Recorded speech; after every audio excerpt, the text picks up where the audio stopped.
everybody. Welcome back. Happy Monday morning. Hi, Ted. Good morning. Good morning. You know, I realized I hardly say my name, so if anybody doesn't know, I'm Jade Trueblood, and that's Ted Capshaw. I feel like it's just our buddies now that know us.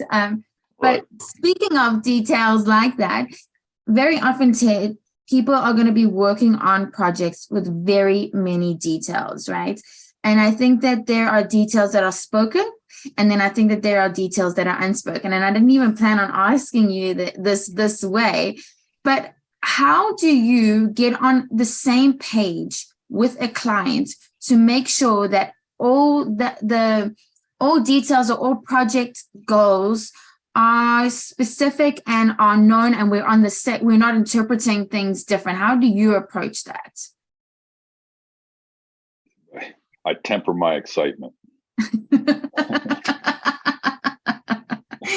I want to see you excited. No, I don't. Next time we're on a call, do not temper. Well, let me explain what I mean here. Yeah. This idea that I think sometimes we get a project and we're just excited. I don't know any entrepreneur or somebody that doesn't get a new project or a new client, and you get the scope of work, you get the main objective, the main outcome, and we go after it. And so what I mean by temper my excitement is I slow it down. Right? This idea of, okay, so this is the initial want. This is the initial need. As you stated, the devil's in the details. The details is really where we win. Yeah. Right? Oftentimes, we talk about this idea that, somebody's initial answer is usually not it.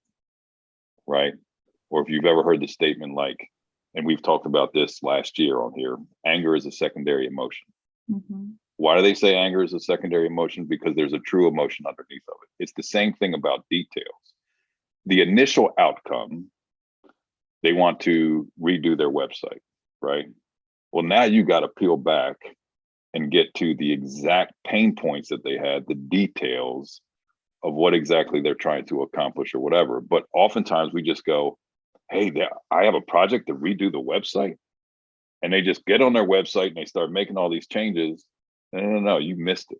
You're going to miss so many little things in the details. We talked about this last week, the details of a relationship, the follow-up questions in that initial conversation. You know how many people just get on those conversations and they're like, I have an opportunity to get a client, and they just go after it. And so I think just the very notion of what you said, this idea of devils in the details, it's a cliche saying. There's a whole lot of truth in it. Ton of truth in it.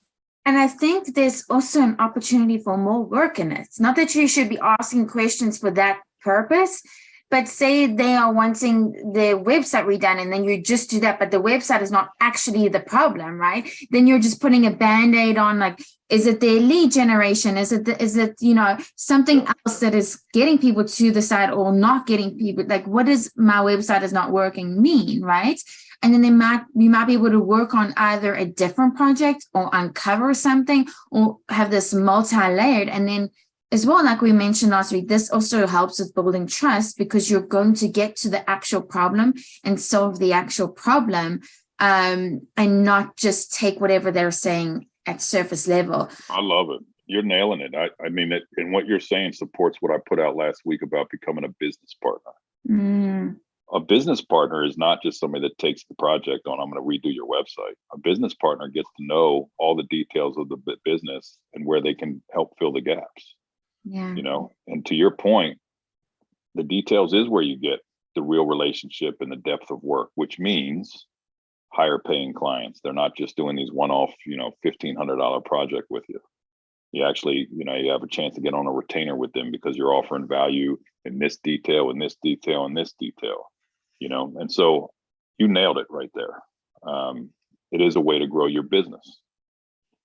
And I think as well beyond that, like we were talking about being a professional. I think professionally knowing all the details is also going to make you being perceived as professional, and like you got it together. So I think whether you have to do that by asking if you can record a call or regurgitating information back. So I want to just make sure you said this and this, and this is your expectation. And then walking through a process. If you can create a process, don't always expect the clients on the other side to have the process, right? I think that is also something that is detail orientated, because I think about calls with you, Ted, it never ends flat. We're like always like, okay, so what is the next step? What is everybody going to do from this point? It doesn't end no way. Or I think I need to go send an email and Jackie thinks she needs to write down 10. You know what I'm saying? So we're all in the same place at the end.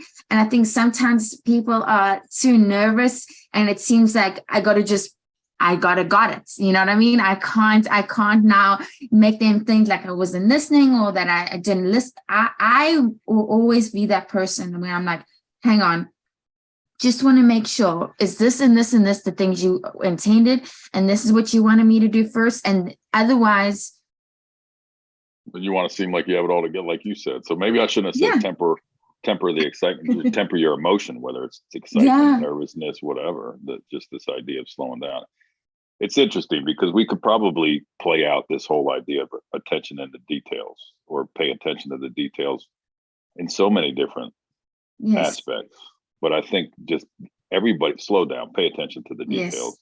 And that does require you to temper what's inside your head so you can slow down and uncover the details. It's up to you to uncover the details with your clients. And the reason I'm saying you could take it in so many different directions is I'm sitting here thinking about just being on the screen with somebody, as we're so often doing right now on a discovery call, or even 6 months into a relationship with a client, but there's a new project and the detail is in their facial expression, not in their words. You know what I mean? Like 100%. They said, yes, go, but you saw them squint like this. Did you pick that detail up?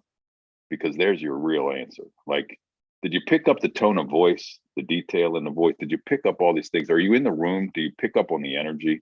Like, and I'm not being fluffy here, but when we say pay attention to the details, this is all the stuff as a relationship builder and entrepreneur that you are going to have to pay attention to. And I like that word temper as well with your emotions, because I think sometimes when we don't listen. You know what I mean? Like we're so just like answer and go and get off and run. Yeah, I agree. You're not listening to the other side of things. So I wonder what is a good way to practice this. I was just thinking that in the back of my head, and I think, unfortunately or fortunately, I mean, this is kind of in the same bucket that we talked about last week, which is you're going to have to really pay attention to, like, are you slowing conversations down? Are you asking the right deeper level questions? I think this is in the same bucket. So I'm trying to think of something concrete. Well, even if you practice it in your personal life, right? Because I feel like you're going to encourage people I love that. And you know me, like, honestly, you know me, I could give personal homework on every one of these topics we talked about. And so here's what I tell you to do. Here's what I tell you to do. Pay attention to the detail in a conversation with a loved one. Yeah. Somebody at home, whether it be on the phone or whether and just really pay attention.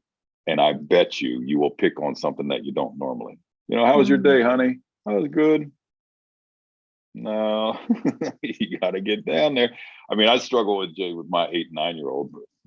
Jesus, almost 10 and 11-year-olds now. But anyway, how was school today? Fine. Yeah. When I get down into it, I mean, Maxwell was showing me art projects last night and was beaming with pride. But you know what? Those were the details. Those were the details of his day. Not, hey, everything was cool. You got to go dig for the details. Yes. Even my 5-year-old is starting with nothing. What'd you do today? And that's it. And those are not the details, guys. And it's a good, I like that you bring that up. I think we should pay attention to it right with the people right in front of us that will extend out to potential clients and/or clients. Agreed. Okay, so next week, one of my favorite topics and one of the things that I probably am not being good at lately, and that is finding the balance. So we're going to attempt to do that and talk about that. We will see everybody then. So thank you, Ted.